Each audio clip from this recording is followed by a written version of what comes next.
आप कितना ज़रूरी है लीगली उसको रजिस्टर करना और हर चीज़ को सॉर्ट आउट करना, क्योंकि बाद में जाके कितनी प्रॉब्लम होती है आयशा। इसलिए कि मैंने वो प्रॉब्लम्स फेस की हैं। और हम जब कोई भी बिजनेस स्टार्ट करते हैं, बहुत स्मॉल कॉटेज लेवल, बिल्कुल हाँ, छोटा, हाँ, तो इवन मिनिस्क्यूल, बहुत छोटी कोई चीज़ आप यूज़ कर रहे हैं और आपने पेज बना लिया और आपने केक बनाने शुरू कर दिए, इंस्टाग्राम पे पेज बना लिया, हाँ, घर से आपने कुछ बनाना शुरू कर दिया, बिजनेस एस्टेब्लिश हो गया। ऐसा नहीं है, ऐसा नहीं। अगर आप आगे बढ़ना चाहते हैं तो सिर्फ आपको अपने फॉलोअर्स को आगे नहीं बढ़ाना, बल्कि उस बिजनेस को एक शेप भी देनी है, उस कंपनी को रजिस्टर भी करना है।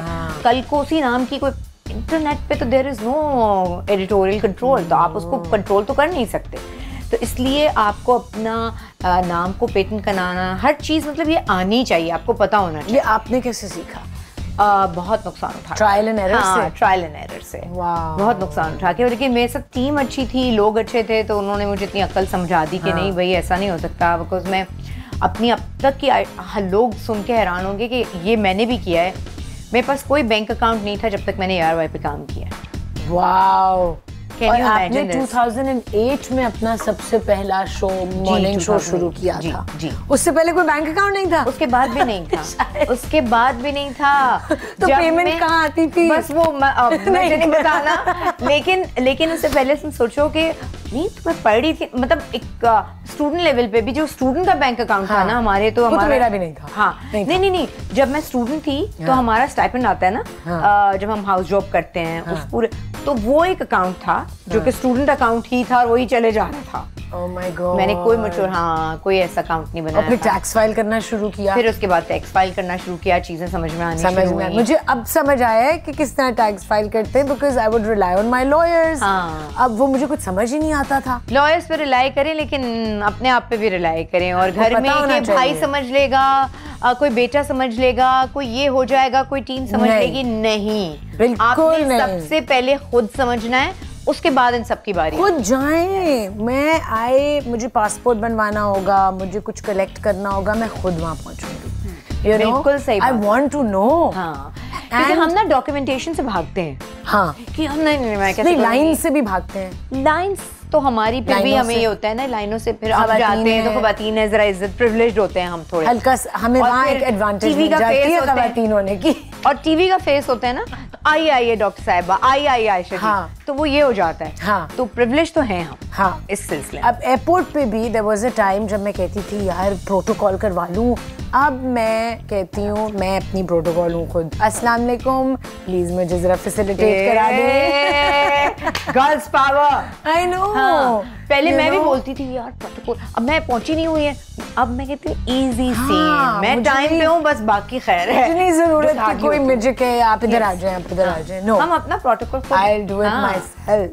So that is what a true empowered woman should feel like. Yes.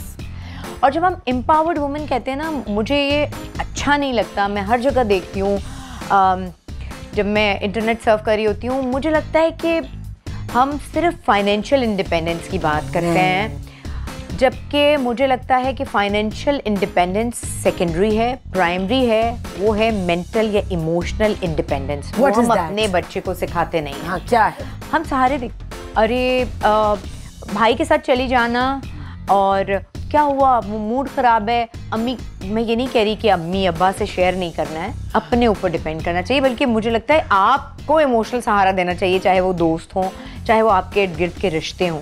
आपको खुद इतना मजबूत होना चाहिए। हमारे यहाँ बच्ची को कहाँ से आएगी? ये बहुत चोटें खाने के बाद आती है, लेकिन जो बचपन की कंडीशनिंग हमारी होती है ना, वो हमें, क्योंकि हमारी माओ को भी खुद ये नहीं पता था, क्योंकि मेरी अम्मा तो आज तक मेरे अब्बा को कसूरवार कहती रही हैं कि मेरी जिंदगी अगर खराब हुई तो तुम्हारी वजह से हुई है। हालांकि ऐसा नहीं है।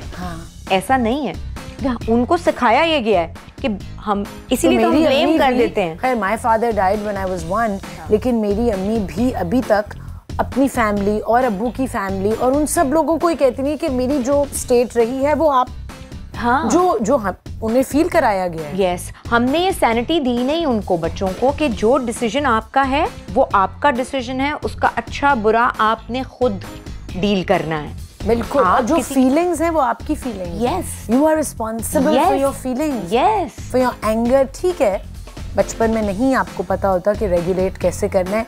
यही I think is so important, emotional regulation स्कूलों में सिखानी चाहिए, लेकिन हम इसके ऊपर बात ही नहीं करते। बिल्कुल। फॉर एग्जाम्पल कि अगर आप बुरा फील कर रहे हैं या आप फ्रस्ट्रेट हुए हैं, गुस्सा आ रहा है, तो उसको कैसे आपने बैलेंस करना है। यस, यही तो कमाल है। बच्चे को गुस्सा आ रहा है, टेंट्रम थ्रो करना है, this is what you do. Exposed नहीं है तो आपकी वाइब्स ही वो नहीं होती हैं, आपके ऑरा में इतनी नेगेटिविटी आ जाती है कि आपसे कोई काम नहीं होगा, ना आप रिलेशनशिप में अच्छी होंगी, ना आप दोस्त अच्छी होंगी, ना आप माँ अच्छी हो सकती हैं, ना आप स्टूडेंट अच्छी हो सकती हैं, ना आप काम करने के जगह पे अच्छी हो सकती हैं, आप बेटी अच्छी नहीं हो सकती। आपकी खुद की अंदर की फीलिंग पूरा दिन है। हम इसको इम्पोर्टेंस देते ही नहीं है। और अगर हर लाइफ में फेलियर्स आते हैं, ब्रेकअप्स आते हैं, फेलियर्स आते हैं, उनको गो थ्रू कैसे करना है, उनसे डील कैसे करना है, क्योंकि हमें तो लगता है जिंदगी खत्म हो गई है।